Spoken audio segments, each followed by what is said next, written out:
tous, bienvenue dans cette nouvelle vidéo ASMR. Aujourd'hui au programme un peu de lecture, comme tu as pu le lire dans le titre, pardon. Je suis passé à la librairie ce matin et je me suis fait conseiller un livre. L'idée c'était plutôt un format nouvelle, alors c'est une nouvelle à peu près. Et j'avais fait une vidéo sur Matin Brun, donc qui est une nouvelle un peu plus axée politique. Et donc là, on va partir sur la découverte sur l'amitié, une nouvelle entre guillemets. Je suis pas sûr qu'on puisse la qualifier de nouvelle, de Henri David Thoreau. Donc je vais la faire en soft spoken parce que j'ai l'impression que ça plaît. Et bon voilà, je te laisse me dire en commentaire si ça t'a plu. Mais voilà, on va partir sur la découverte de ce livre. Je vais voir si je le fais en 2 fois ou en 1 fois, je sais pas. En tout cas, je me dis que ça peut être sympa d'avoir des petits moments lecture de temps en temps, en soft spoken ou pas. Je vous laisse me dire si vous préférez le soft spoken ou bien le chuchoter. Voilà. Avant de commencer, je t'invite à t'abonner si c'est pas déjà fait. On essaie d'atteindre les 1000 abonnés pour que je puisse placer mes pubs quand je veux. Voilà, c'est un peu l'objectif. Donc voilà, si le contenu te plaît de manière générale ou si juste envie de soutenir, lâche un petit abonnement et tu participes au fait que je puisse placer les pubs quand je veux. Voilà. Sans plus tarder, c'est parti. Donc, sur l'amitié de Henri David Thoreau. Je vais passer la préface.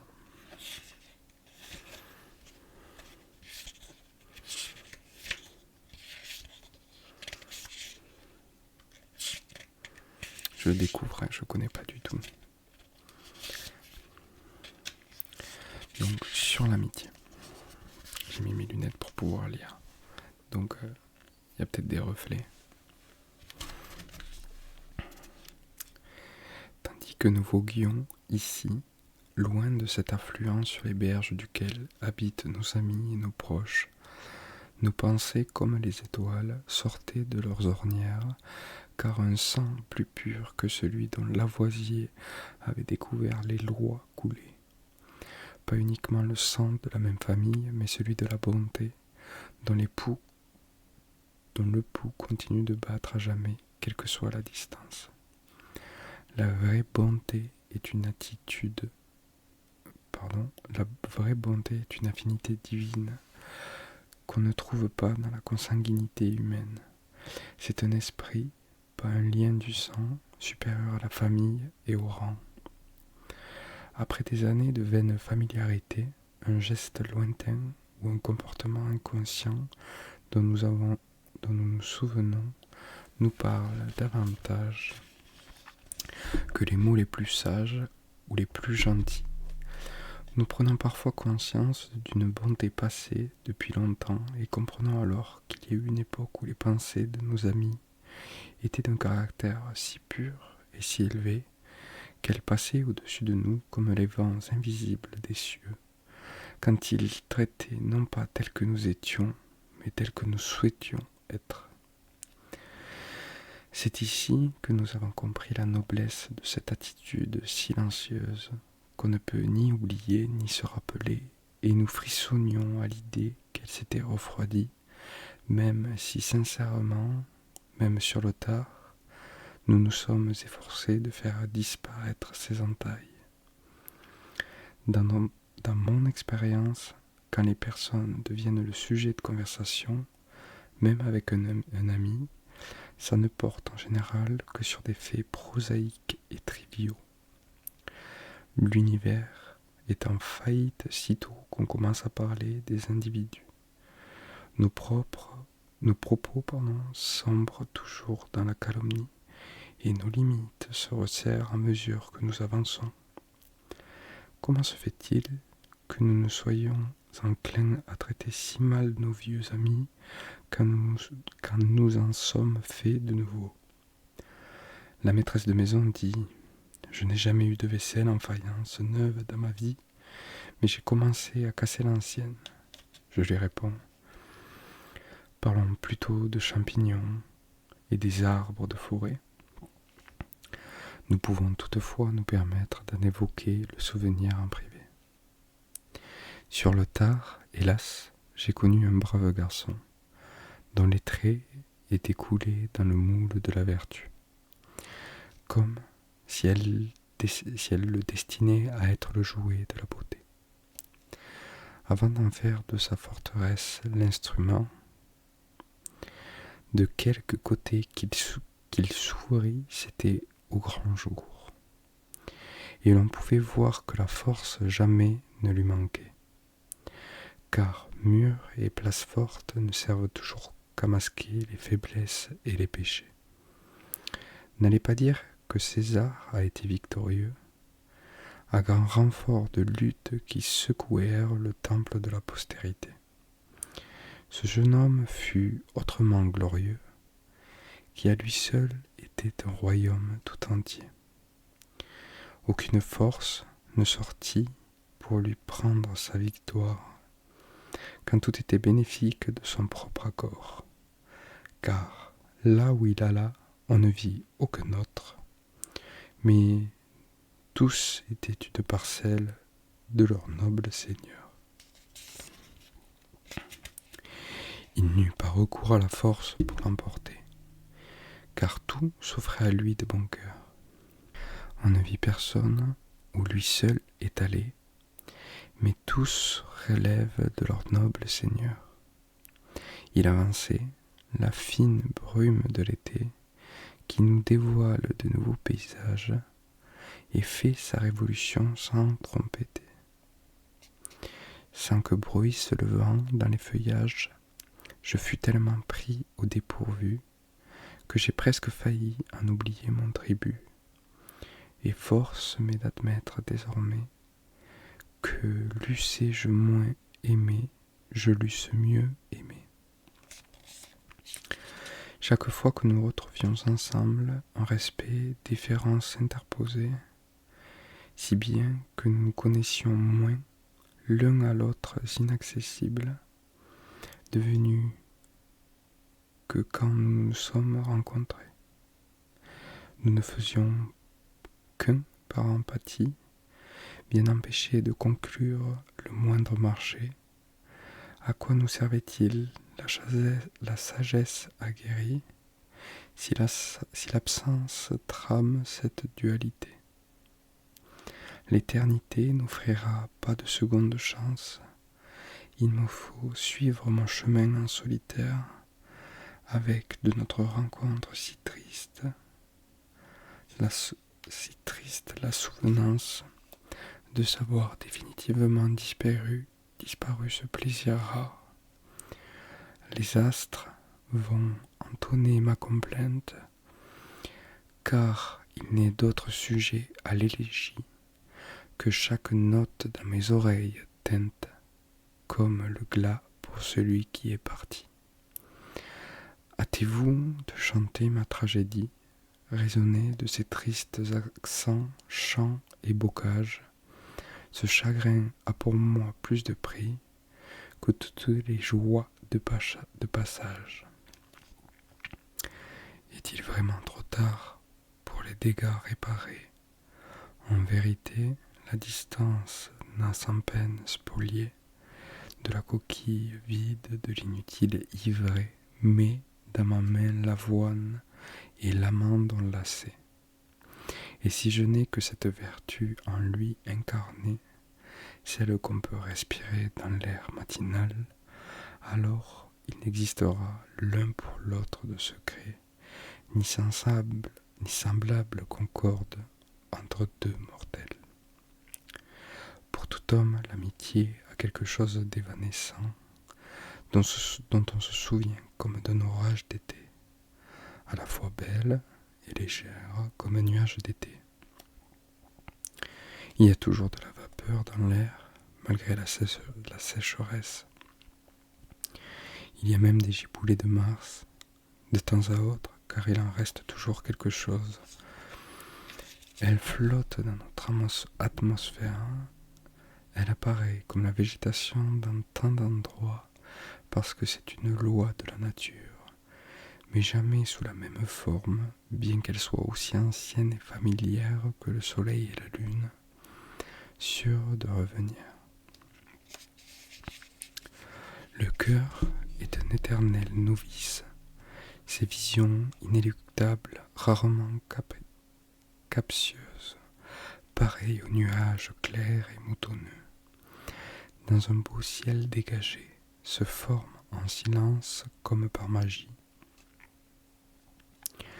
L'ami ressemble à une île flottante, couverte de palmiers, qui se dérobe aux marins sur les mers du Pacifique.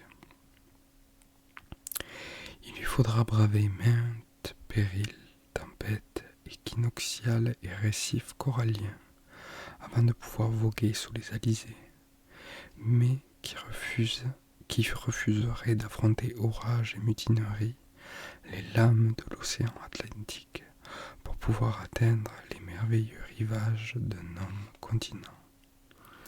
L'imagination continue de s'accrocher à la vague tradition de l'Atlantide.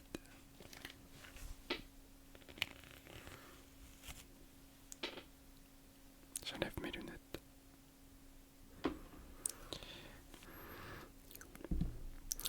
Les rivières cachées de l'amour, plus chatoyantes que le pléguéton, comme la mer, nous entraînait toujours en quelque Atlantique mystère. Personne n'a échoué sur nos rivages légendaires, nul marin n'a découvert notre plage. Il est rare qu'on aperçoive notre mirage et les flots ou reflets verts. Pourtant, sur les cartes anciennes, on retrouve signalé notre domaine. Jadis, au cœur de l'été, on pouvait voir du côté des îles de la côte occidentale, entre Tenerife et les Açores, de nos côtes le contour pâle. Mais n'allez pas sombrer, île désolée. Bientôt le commerce va sur vos côtes fleurir. De riches cargaisons vous allez envoyer. Plus loin que l'Afrique ou Malabar, restez éternellement beau et fertile. Rivage vierge quoique connu, princes et monarques vont se quereller et mettre en gage le trésor royal pour savoir qui sera le premier à vous annexer lointaines îles. Colomb a vogué vers l'ouest de ces îles en se fiant à la boussole du marin, mais ni lui ni ses successeurs ne les ont trouvées. Nous n'en sommes pas plus proches que l'était Platon. L'explorateur sérieux, le découvreur plein d'espoir de ce nouveau monde, hante encore les contours de son époque et fend la foule compacte sans s'arrêter et, pour ainsi dire, en ligne droite.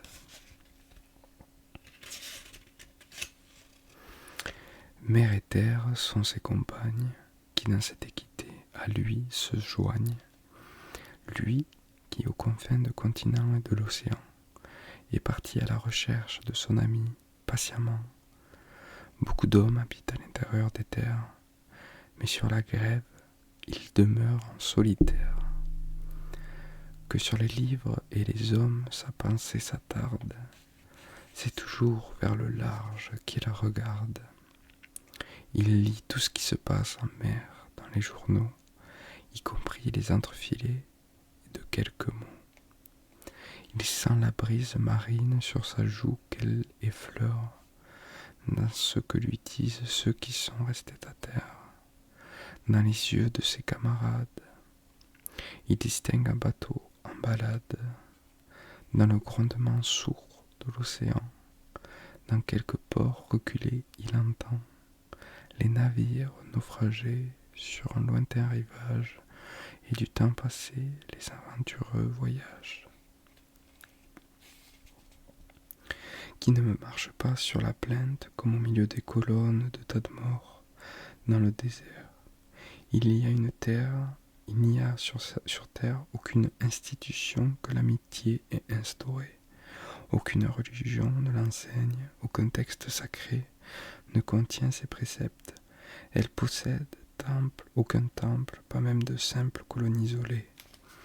On dit que cette terre est habitée, mais le marin échoué n'a pas vu d'empreinte sur le rivage.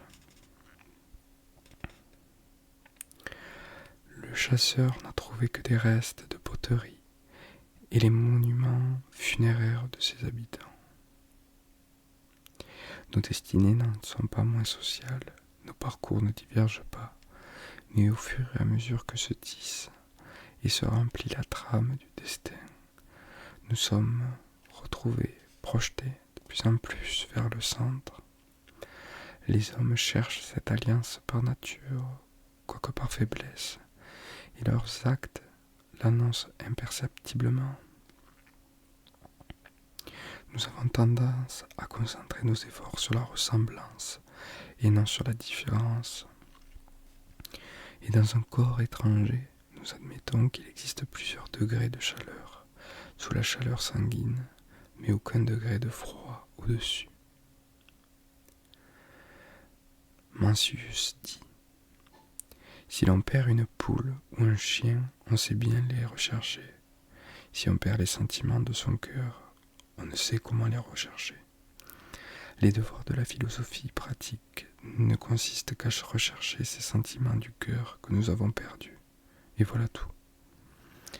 Une ou deux personnes viennent chez moi de temps à autre, avec la vague idée que nous pourrions converser. Ils sont aussi fébriles que silencieux et attendent que mon plectre fasse vibrer les cordes de leur lyre. Si seulement ils pouvaient dire ou entendre ne serait-ce qu'une de ces phrases auxquelles ils rêvent. Ils parlent avec un filet de voix et ne s'imposent pas. Ils ont appris des choses que personne, pas eux-mêmes, ne peut communiquer. Ils emportent avec eux ce trésor que l'on peut dilapider de mille façons. Alors, que sont-ils venus chercher ? Aucun mot ne vient plus souvent sur les lèvres des hommes que celui de l'amitié. Et il est vrai que cette notion répond le mieux à leurs aspirations. Tous les hommes en rêvent, et son drame, qui est toujours une tragédie, se joue chaque jour. C'est le secret de l'univers. On peut se promener en ville, vaguer dans sa campagne sans que personne n'en parle, et la perspective de possibles liens nous pousse à aller à la rencontre de nouvelles personnes, hommes et femmes, la plupart d'entre eux d'un certain âge. Toutefois, je me rappelle au mieux que 2 ou 3 essais sur ce sujet dans la littérature. Pas étonnant que la mythologie, les 1001 nuits, Shakespeare et les romans de Scott nous plaisent tant. Nous sommes nous-mêmes des poètes, des fabulistes, des dramaturges et des romanciers. Nous jouons sans cesse un rôle dans une pièce infiniment plus intéressante que celles qui ont pu être écrites. Nous rêvons de nos amis. Nous rêvons que nos amis sont nos amis et que nous sommes les amis de nos amis. Nos véritables amis ne sont que des vagues cousins de ceux auprès de qui nous nous sommes engagés. Nous n'échangeons jamais plus de 3 mots avec un ami dans nos vies, qui soit à la hauteur où se hissent d'ordinaire nos pensées et nos sentiments. On s'avance prêt à dire « chers amis », et pour tout salut on a droit à un « que diable vous emporte ». Mais peu importe, jamais cœur timoré n'eut de vrais amis. Oh mon ami, puisse-t-il advenir, ne serait-ce qu'une fois, que quand tu seras mon ami, je puisse être le tien. De quelle utilité sont les dispositions les plus amicales si aucune ne se heurte, si aucune heure n'est consacrée à l'amitié? Si on y sur soi est éternellement pour des affaires et des relations sans importance. L'amitié est la première et la dernière. Il est tout aussi impossible d'oublier nos amis que de faire en sorte qu'ils répondent à notre idéal. Quand ils disent adieu, nous commençons vraiment à leur tenir compagnie. Tant de fois, nous tournons le dos à nos vrais amis pour pouvoir aller à la rencontre de leurs cousins idéaux. J'aimerais pouvoir être digne d'être l'ami de tout un chacun.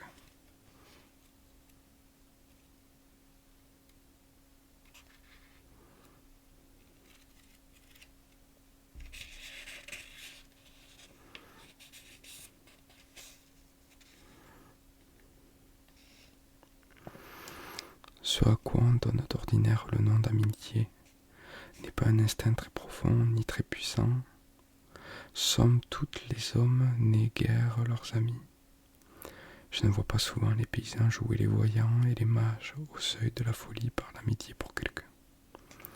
Ils ne sont souvent pas transfigurés et métamorphosés par l'amour en présence l'un de l'autre.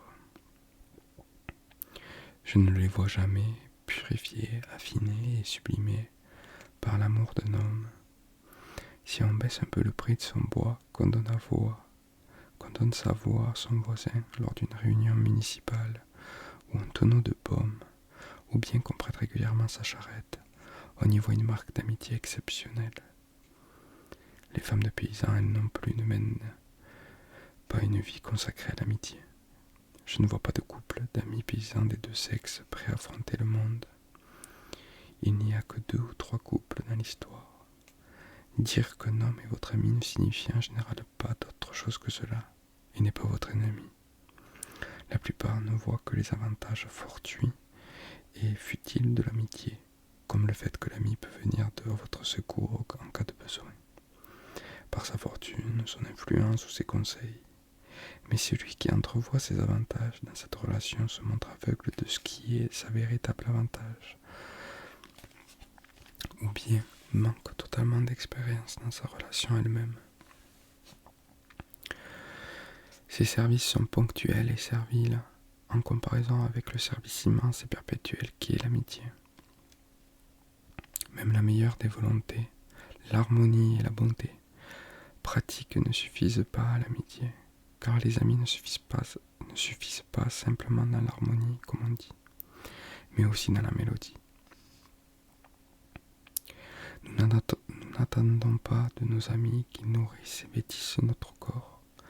Nos voisins sont suffisamment aimables pour y pourvoir, mais qu'ils fassent la même chose pour nos âmes. Car ces êtres rares sont suffisamment riches, quelque bien disposés qu'ils puissent être. La plupart d'entre nous confondent stupidement un homme avec un autre. Les imbéciles se distinguent que des races ou des nations ou au mieux des classes, mais le sage voit quant à lui des individus. Pour son ami, le caractère particulier d'un homme se manifeste dans chacun de ses traits et dans chacune de ses actions, et il s'en trouve comme rehaussé et exalté. Songez à l'importance de l'amitié dans l'éducation des hommes. Voilà pour cette lecture de l'amitié, sur l'amitié, de Henri David Thoreau. Très particulier, je ne suis pas un grand lecteur, mais très particulier parce que ça a enchaîné, je pense que vous l'avez entendu, des poèmes avec du texte normal. Et c'était très particulier. J'espère avoir marqué assez de temps pour que vous puissiez bien l'entendre. Mais ouais, c'était intéressant. Je lirai la deuxième partie, puisque du coup on est à peu près la moitié. Une prochaine fois. Mais en tout cas, sujet super intéressant, l'amitié. Et la dernière phrase, c'est vrai qu'on n'enseigne pas l'amitié. Et c'est vrai que c'est quelque chose qui est présent dans chacune de nos vies. À un moment donné, il y en a qui ont plus d'amis, ils en ont eu. Et je trouve ça super intéressant. D'ailleurs, ça m'a amené une question, et je vous la pose, pour ceux qui sont encore éveillés et qui ont envie d'apporter leurs éléments.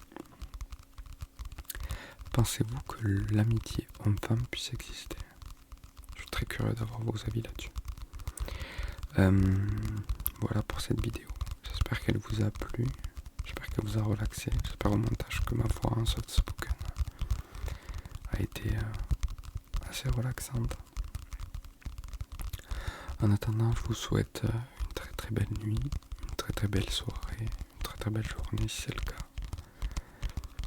Et à très vite